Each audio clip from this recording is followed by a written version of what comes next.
नमस्कार। आज हम अर्थशास्त्र के एक ऐसे चैप्टर की बात करने वाले हैं जो सिर्फ किताबों में नहीं बल्कि हमारी रोजमर्रा की जिंदगी में, अखबारों की सुर्खियों में और घर की चर्चाओं में भी छाया रहता है। रोजगार। ये कोई सूखा सा आर्थिक आंकड़ा नहीं है, ये हम सबकी कहानी है। तो फिर सवाल ये उठता है कि यूपीएससी जैसी बड़ी परीक्षा के लिए इस इतने बड़े और ज़रूरी विषय को आखिर मास्टर्ड कैसे किया जाए? क्या बस आंकड़ों और परिभाषाओं को रट लिया जाए? या फिर इसे समझने का कोई स्मार्ट तरीका भी है? जी हाँ, एक बेहतर तरीका बिल्कुल है। रटने की जगह क्यों ना हम एक ब्लूप्रिंट तैयार करें, एक ऐसा मेंटल मैप जो इस पूरे विषय के हर एक हिस्से को आपस में जोड़ दे, ताकि हमें पूरी पिक्चर एकदम साफ साफ दिखाई दे। तो चलिए इस ब्लूप्रिंट के पहले पिलर यानी पहले स्तंभ से शुरू करते हैं, श्रम की भाषा। भाई, किसी भी कहानी को समझने के लिए उसके शब्द जानना तो जरूरी है ही, है ना? तो हमारा पहला और सबसे जरूरी शब्द है श्रम बल, या जिसे हम लेबर फोर्स कहते हैं।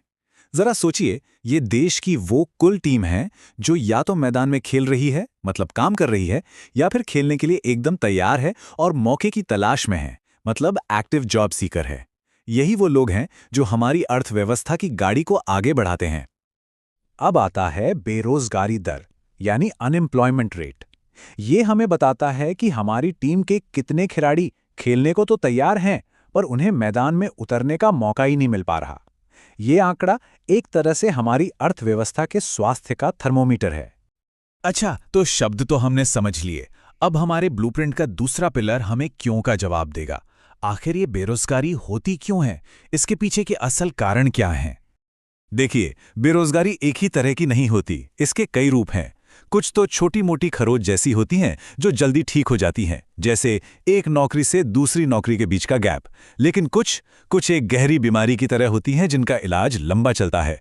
इन प्रकारों को समझना ही सही इलाज ढूंढने की तरफ पहला कदम है। ये स्लाइड दो सबसे आम प्रकारों के बीच के फर्क को एकदम साफ कर देती है। एक तरफ है फ्रिक्शनल अनएम्प्लॉयमेंट, जो तब होती है जब कोई बेहतर नौकरी के लिए पुरानी छोड़ देता है। ये तो अच्छी बात भी हो सकती है। लेकिन दूसरी तरफ है स्ट्रक्चरल अनएम्प्लॉयमेंट, और ये चिंता की बात है। सोचिए, बाजार में एआई एक्सपर्ट्स की डिमांड है, लेकिन हमारे पास पुराने स्किल्स वाले लोग ज्यादा हैं। ये जो स्किल्स का मिसमैच है ना, यही है स्ट्रक्चरल अनएम्प्लॉयमेंट। ठीक है, तो हमने परिभाषाएं और प्रकार दोनों समझ लिए, पर यह सब हमें पता कैसे चलता है? इन चीजों को मापा कैसे जाता है? यहीं पर हमारे ब्लूप्रिंट का तीसरा पिलर काम आता है, वो आंकड़े जो इन सिद्धांतों को हकीकत से जोड़ते हैं। ये स्लाइड पूरी तस्वीर को बिल्कुल क्रिस्टल क्लियर कर देती है। देखिए, हर वो इंसान जो काम नहीं कर रहा, वो बेरोजगार नहीं कहलाता।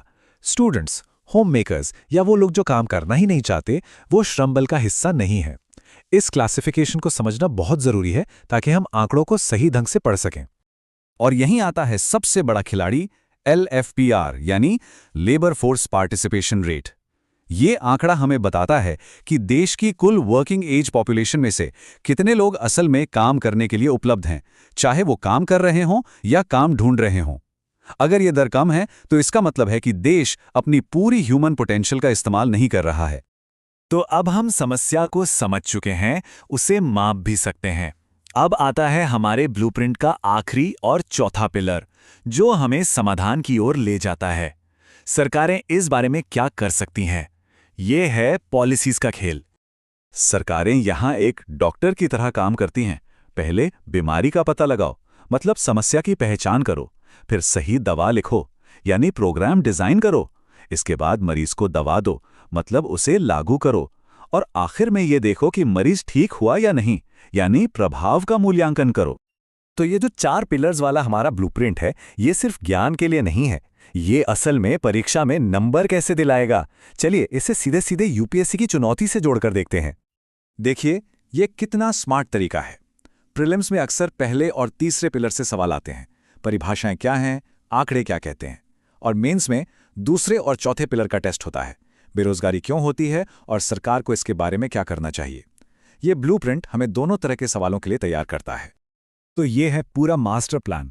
ये 4 स्तंभ, भाषा, कारण, मापन और नीति, सिर्फ कुछ फैक्ट्स नहीं हैं। ये एक पावरफुल मेंटल मॉडल है जो इस मुश्किल विषय पर सोचने और लिखने की क्षमता देता है। और जाते जाते एक सवाल, हम आज जो पढ़ रहे हैं वो कल शायद बदल जाएगा। जब ऑटोमेशन और एआई लाखों नौकरियां बदल देंगे, तब अर्थशास्त्र की किताबों में रोजगार के चैप्टर में आखिर क्या लिखा होगा? क्या यूनिवर्सल बेसिक इनकम जैसी नीतियां मुख्य धारा बन जाएंगी? इस पर सोचना तो बनता है।